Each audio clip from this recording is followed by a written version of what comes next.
Welcome everyone to the Preschool Mindfulness Summit. I'm really happy today to introduce you to Wendy O'Leary. She is a health educator and the co-author of Breathing Makes It Better, which I've personally read to children and seen the book, and it's a wonderful, wonderful book that helps children with mindfulness. She's been teaching mindfulness and skills, emotional intelligence, regulation to children for over 15 years with hundreds and hundreds of classrooms all around the area that she lives. She's trained teachers, she's worked with nonprofit professionals, and she's presented also in college as well. So we're really excited to have her here today. So welcome, Wendy, and thank you for coming on the summit. Thank you so much, Helen. I really appreciate being invited to participate in something that's so important to me. So thank you. Thanks.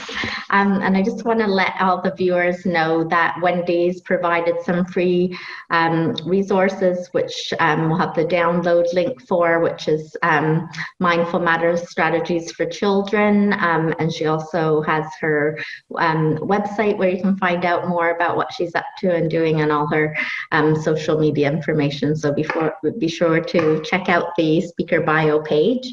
And her session today is called Perspectives and Practices for Supporting Mindfulness with Children. So I know everyone will be excited to get some background information and then also some practical information today. So let's start off with intention. So when we think about intention when we're teaching mindfulness, what are some of the the benefits of having a clear intention and some of the pitfalls if maybe we don't do that? So I think that intention is the crucial first step when we're starting to look at teaching these practices to children. And so often, I love the practical practices, and I plan to give some. Mm-hmm. And I think before we do that, it's so important to have a foundation of why we're doing these practices. What are we trying to cultivate? And so often with intention, to remember that with mindfulness, what we're trying to cultivate is to support children in understanding their emotions and to work more effectively with them, right? So we're not trying to get rid of feelings. And I think sometimes what happens is that there's this sort of quick knee-jerk around, oh, this practice will calm them down. It will get rid of the feeling and the emotion. And so occasionally we will see when people aren't clear around the intention that what can happen is just breathe. You'll be fine, just breathe. And which is kind of a pushing away at the emotion. And we don't want to be numbing, and we don't want to be cultivating sort of an avoidance of emotions for kids. So when I teach and do professional development, I always start with this foundation. What is mindfulness? This awareness and acceptance of whatever's arising. And then how do these practices to notice and calm the system, how do they support that? So I think really being clear around that intention, and where I've seen occasionally happening in classes where a child is having a hard time, or even in a home, I've had parents talk to me and say, well, even in our book, Breathing Makes It Better, the title, I have had parents say, oh, breathing makes it better, just breathe. And first you need to acknowledge the feeling. Right. And in the book, we do just that. We feel it in the body, we name the feeling, and then we say, stop and take a breath. Right? So even subtly, your intention comes out in your tone of voice. You can say the same thing, but what's the tone of voice? So to really be clear that your intention is to support children in working effectively with their emotions, not fix them, not get rid of them, not change them, to me is a really essential sort of framework. Yeah, so important. And I think you're right. There's so much of the quick fix, using mindfulness maybe as behavior management, things like that. So really, really important for you to mention that. And I think I'm hoping that, this will start to be put into teacher training programs, and so that, teachers are more aware when they first go into the classroom, and they're, for themselves and also for the children. So Wendy, tell us, I know you work with preschoolers and your book is perfect for preschoolers. So tell us about what kind of things you think about when you're teaching this kind of age range. Sure. So when I'm teaching at the preschool level in particular, what I'm hoping to do is to really begin to water some seeds around practice. So the types of things that I usually teach the actual children when I'm in the classroom, I'll start with talking a little bit about the brain. So I will talk about, and the model that I usually use is to talk about looking at the amygdala, sort of the alarm system of the brain. We do the thumb. We'll even do a 1, 2, 3, boop, pop the thumb up, and let's take a breath. And how do we calm the amygdala? So noticing, and I'll call it the alarm system. I want to give some common terminology. So I'll talk about like the hippocampus, the library, the wise librarian, and then here's our alarm system. And it's really important. Again, I always validate it's not bad, right? We're not trying to get rid of it. And we want to know when we're activated. So I'll talk to kids about, in very basic terms, noticing the alarm system. I'll do a quick overview, give some examples, ask them for some examples. And then I start teaching strategies to notice feelings in the body. And I'll teach games and activities such that we can notice and name, and then practice some calming strategies. Okay, now that we've noticed and named, what are some of the strategies that we can use to calm? So one example, and I think you've probably seen this, people have probably seen this before, but I'll use the jar, right? And after I explain the brain, I'll say, this is what it feels like when our system is activated. And kids know this, even preschoolers, they get this. And so we just watch and we let it calm. So I'll do those kinds of activities. I do make sure to use some props to help support kids around keeping their attention focused. The breath is very subtle. So what are some additional things that you can use? So the breathing ball. So I'm sure people have seen this too. The breathing ball. That's my favorite one. And be prepared for that initial, ooh, when you first do it, right? Yeah. And then we practice. And with the beauty of the breathing ball, from my perspective, is it gives a visual focus. But you also can pace the breathing, right? And it gives them something, an additional focus. So I love using some of those tools with the little ones, but sort of when I talk about general, I'll do some things that are just specific around mindfulness, paying attention to one thing. So the easy things you can drop in as games and activities is listening to sounds. So sometimes I'll even bring like shakers and I'll have them match the sounds, or we'll do different activities where we'll listen to sounds, listening to music and seeing what different sounds you can hear in the music, what different instruments can you hear for kids, and again, planting seeds such that as they get older, they can pay better attention. So I'll do the, mirror activities, clapping, follow along. So listening, even Simon Says, right? All of those can be framed as mindfulness activities. But a lot of the time, particularly if I'm only popping into a class quickly, which is sort of how I work. So I support teachers in doing it long term. But if I'm only going in for like 5 classes or something, I will start right away to get into working with emotions, because I think that that's a really important component when we're starting to look at emotional regulation. And so I'll work with that a little bit. Right. Yeah. Really fun. Yeah. I think, it's so important that we teach to how children learn at that age, and fun and games and props and things are so important. So can you tell us maybe a few more concrete examples of how you share these kind of practices? Yes. I was just going to say, I would love to share a little more detail about some of the games, right? Because I think I confess I'll do some craft things, but for me, I tend to do a lot of games with kids. And so one of the games that I play with children is I'll do a bunch around feelings, as I mentioned, and one of them is feeling statues, and another is feeling parade. And I kind of weave different things in depending on what we're doing, but feeling statues first. So there are a bunch of different ways you could do it, but predominantly the intention is for kids to both feel the feeling in their body, but also for social emotional learning, right? To notice what they see in someone else. So I'll give a child, I'll ask for a volunteer, and I'll have one child come up, and I'll explain a statue stays still and is sort of, frozen. And when I count to 3, I'll whisper to them the emotion. So I'll say, okay, angry. That's what you're going to do. And so the rest of the class watches. And then when I say 3, they do their angry statue. And the class guesses, what's the feeling? How can you tell?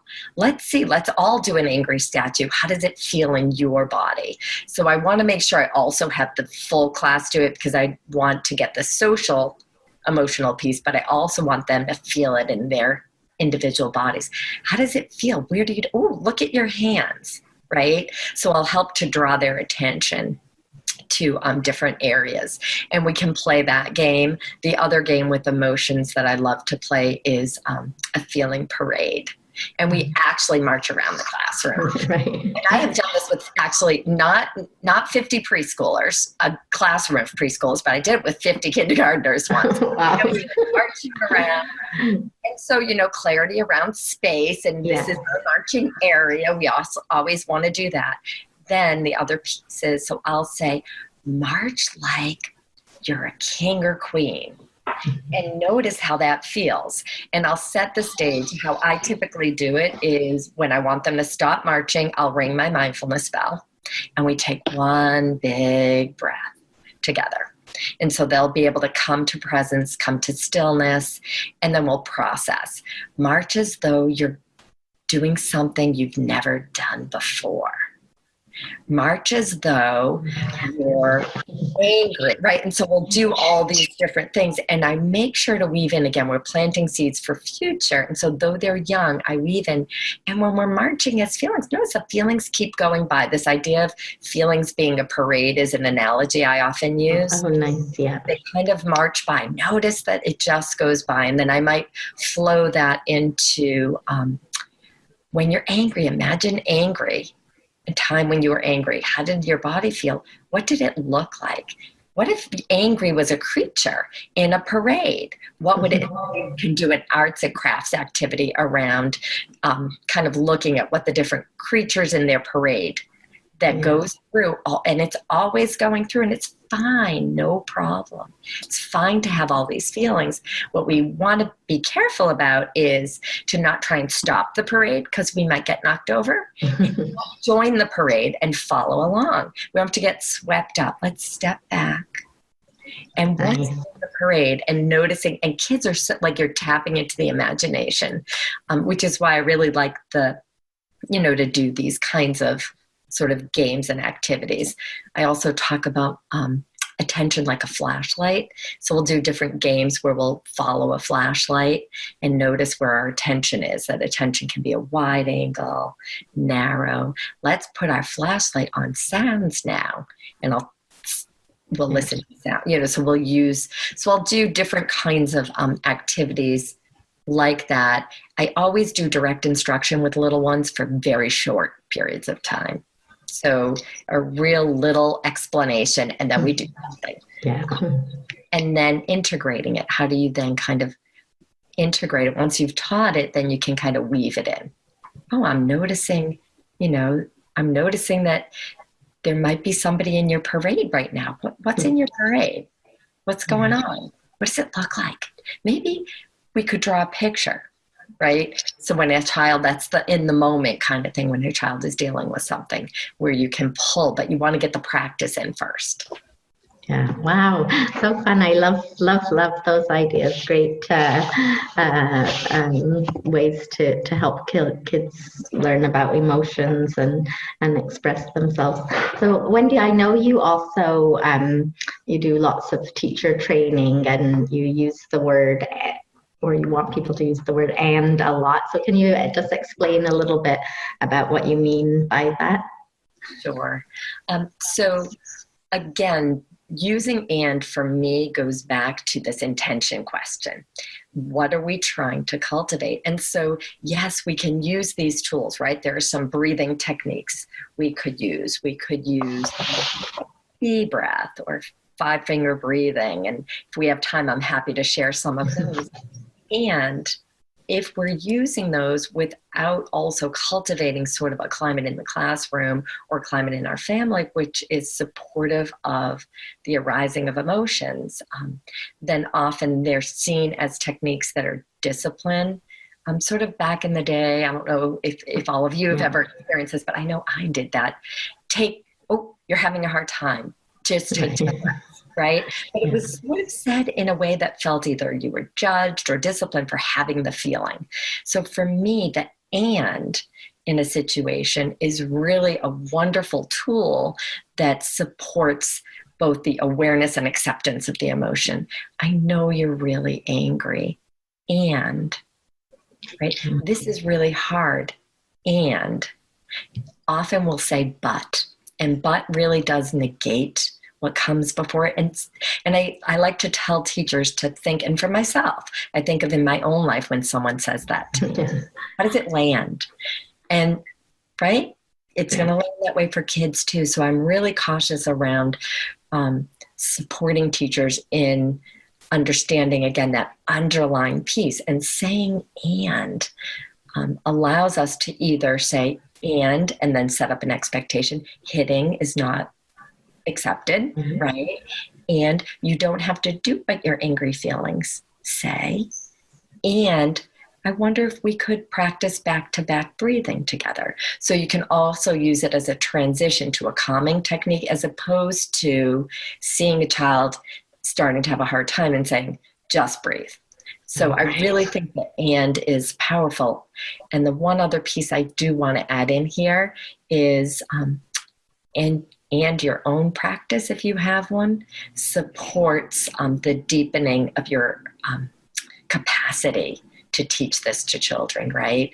So does it mean that I think you have to have a intensive sitting practice to teach children 5-finger breath? No. However, and to the right, and to the degree, it's a work in progress, and to the degree that we have our own practice, we're teaching from our own lived experience of how this works and of how it's worked for us. And it really makes a huge difference, particularly, those early seeds. The simple practices are one thing, but as you really are trying to cultivate this capacity for emotional resilience and regulation, our modeling is huge, and our capacity to teach from our own experience of practice can be tremendously beneficial, both for us. We know practice supports decreases in burnout, supports better classroom behavior, even if you're not teaching the kids. So to the degree that we're practicing ourselves, it supports that. Yeah, so important, and young kids pick up on everything that we do, and they're pretty good readers of how we're feeling ourselves. So, really good point. So we do still have a couple of minutes, Wendy, if you want to share a few of the breathing ideas. I would love to do that. Thank you. So some of my favorite breathing techniques with little ones are bee breath. And so, again, people may know this. Here's sort of my added twist, which other people might do, but it's been really fun for me in classes. So bee breath, you breathe in, and as you breathe out,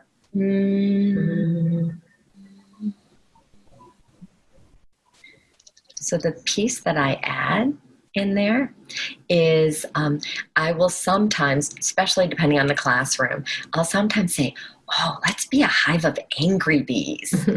So I'll do like really loud, and I'll make sure to then end with, oh, now we're getting really sleepy. So we'll do a few at the end. So I kind of start regular, I go up, and then I bring them back down and do the quiet bee. And of course, we know the bee encourages a longer exhale, supports relaxation. So it's a really beneficial one, and kids can have a lot of fun with it. You can craft projects around that as well. Right?